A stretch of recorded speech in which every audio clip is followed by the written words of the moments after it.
Buongiorno a tutti ragazzi e bentornati sul mio canale. Nel video di oggi, per gli amanti della serie di Mario Kart, andiamo a vedere un videogioco su blockchain, NFT e play to earn che si chiama Dragon Kart.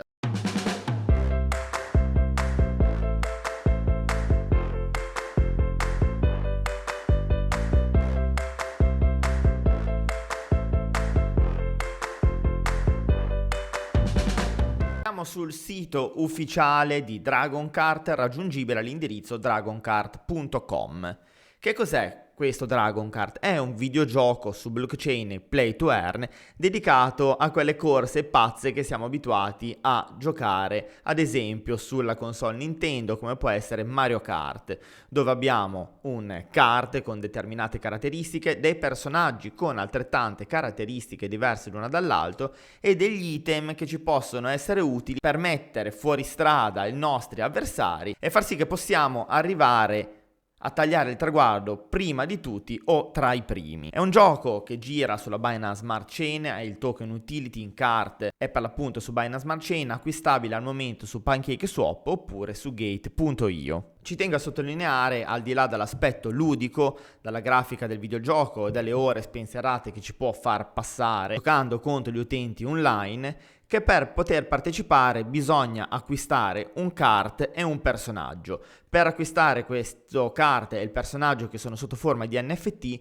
bisogna utilizzare il token utility di riferimento, il token kart, e quindi bisogna mettere mano al nostro portafoglio. Vorrei che analizzaste questo gioco, ma tutti i giochi NFT play to earn, al di là dal divertimento, dello scopo ludico, come se fosse un vero e proprio progetto cripto, dove ci sono sì delle possibilità anche di guadagno, ma altrettanti rischi. Gli stessi rischi che incontriamo acquistando una qualsiasi valuta, una qualsiasi token a scopo di investimento.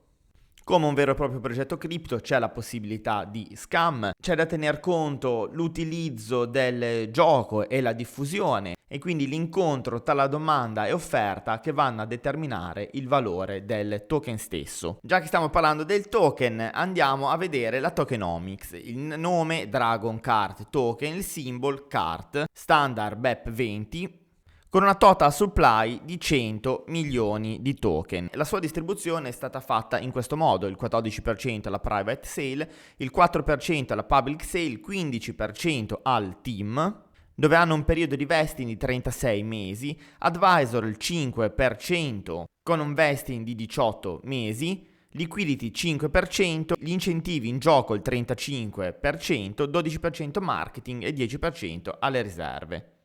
Per quanto riguarda la roadmap, per quanto riguarda il 2022, abbiamo la possibilità di effettuare delle gare in multiplayer, in sviluppo anche un'applicazione per smartphone, inizialmente per iOS, la possibilità di andare a mettere a landing il token card e, secondo quanto riguarda il team, la possibilità che il token venga listato su altri exchange. Q3 2022 la versione 4 del videogioco, la possibilità di vedere Dragon Kart con un supporto multi-chain. Q4 2022 sarà sviluppata la possibilità cross-chain e la versione 5 del videogioco con l'introduzione anche del metaverse. Interessante la possibilità di giocare a questo videogioco tramite diverse piattaforme. Si può giocare direttamente tramite browser, tramite Windows, tramite Mac e prossimamente su mobile. Quindi questo gioco play to earn va a prendere tutte le piattaforme più utilizzate al momento. Il team alle spalle di questo progetto è veramente numeroso e sulla carta un potenziale non indifferente. Abbiamo degli sviluppatori con esperienza pluriennale per quanto riguarda la programmazione di game ed app su mobile, sviluppatori di software, community manager, graphic designer e tante altre skill che rende questo team con un ottimo potenziale. E vi invito come sempre ad andare a verificare in autonomia le informazioni qua riportate. Per quanto riguarda gli advisor abbiamo dei nomi importanti: il founder e il CEO di TomoChain, il co-founder di LaunchZone e il product manager di TomoChain.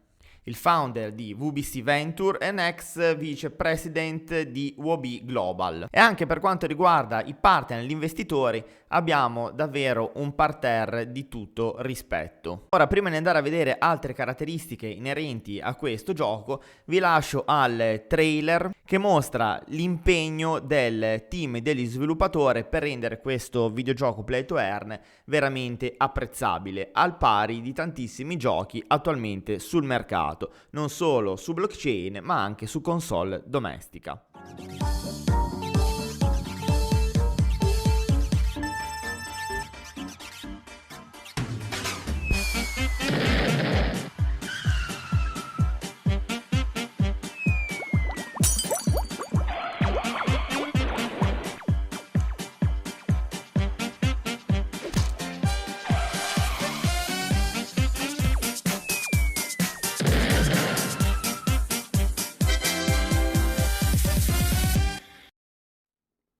Prima di addentrarvi in questo mondo acquistando il token, il card e un personaggio, potete provare il gioco dove si gareggerà contro i personaggi del computer per provare almeno l'esperienza ludica, se può essere di vostro interesse, al di là del potenziale valore del token che può assumere. Per poter acquistare il kart e i piloti si deve andare nella sezione Marketplace, dove troviamo gli ultimi arrivati, oppure possiamo velocizzare la nostra ricerca targetizzandola con i piloti, le macchine, gli item o il combo box.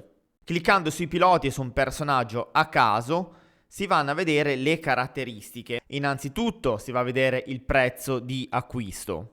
È tutta una serie di caratteristiche in descrizione che vanno dal livello, il mint rate, il gender, l'altezza, il peso, gli skill, l'immagine e il contratto. La stessa cosa è cliccando su un kart. Si possono vedere tutte le caratteristiche, il prezzo, la foto e il contratto. Qualora si volesse direttamente potenziare il nostro pilota, si può andare su questi item, acquistarli ovviamente con il token utility della piattaforma e andare a selezionare un NFT che secondo le nostre strategie di gioco vi può tornare utile. Tenete presente che comunque le armi e gli item, oltre ad acquistarli, si trovano direttamente nelle piste, nascosti in cubetti che non fanno capire il contenuto. Per equipaggiarli basterà col kart andare a picchiare dentro questi cubi ed otterremo l'item che contiene. L'item deve essere utilizzato in game e qualora si finisse una gara con un item non giocato non rimarrà come premio all'utente. Cliccando poi su white paper si apre la classica schermata con i documenti che vi invito sempre a leggere, dove vi possono dare un approfondimento maggiore per quanto riguarda la meccanica del gioco. Infatti, cliccando su Charter in the Game ci sono tutti i personaggi con le varie caratteristiche, i kart, gli item per mettere in difficoltà i vostri avversari, le mystery box, il game mode dove vi spiegano le due modalità di gioco, ovvero la modalità player contro computer, player contro player e la possibilità di partecipare ai tornei. Partecipando a questi eventi e alle gare e portando a casa un buon risultato, si possono anche ottenere dei punti esperienza che serviranno per far aumentare di livello il proprio pilota. Cliccando per appunto su level si va a vedere quanti punti esperienza servono per i passaggi dei livelli successivi. Per quanto riguarda i premi si hanno per l'appunto i punti esperienza, item, charter, kart, accessori, i token kart e i token point. Per migliorare l'esperienza utente gli sviluppatori hanno pensato anche a delle missioni giornaliere o delle missioni progresso. Missioni giornaliere dove ci sono dei compiti che i giocatori possono svolgere ogni giorno e le ricompense variano tra il token kart, il token point oppure i normal item. Le missioni di progresso invece sono delle missioni che vengono sbloccate a turno in base al progresso dei giocatori. Le ricompense si concentreranno sugli oggetti o utility principali. Nella sezione Stake and Earn è possibile andare a mettere in stake kart per ricevere il token point. Il token point non ha valore al di fuori del gioco e permette al momento di acquistare le combo box e successivamente bisognerà vedere come verrà integrato all'interno del gioco, diversamente o se resterà un token solo per l'acquisto di queste combo box. Successivamente verrà sviluppata anche la sezione farm e altre possibilità chiamiamole così, di DeFi inerenti a questo gioco Play to Earn. Bene, siamo arrivati anche per oggi alla fine del nostro consueto appuntamento e spero che il video vi sia piaciuto e lo abbiate trovato interessante. Mi raccomando, non prendetelo sotto gamma perché si tratta di un gioco bello, colorato, spensierato, come piace a noi, perché per poter partecipare bisogna mettere mano al portafoglio, comprare il token, comprare degli NFT. Quindi prendetelo sì come un gioco dal lato pratico, ma come un vero e proprio progetto cripto, dove state investendo dei soldi. Analizzatelo, analizzate il team, andate a leggere i documenti, fate le vostre ricerche, non basatevi solamente su quello che ho detto io, su quello che possono dire altri utenti su YouTube o in giro per il web.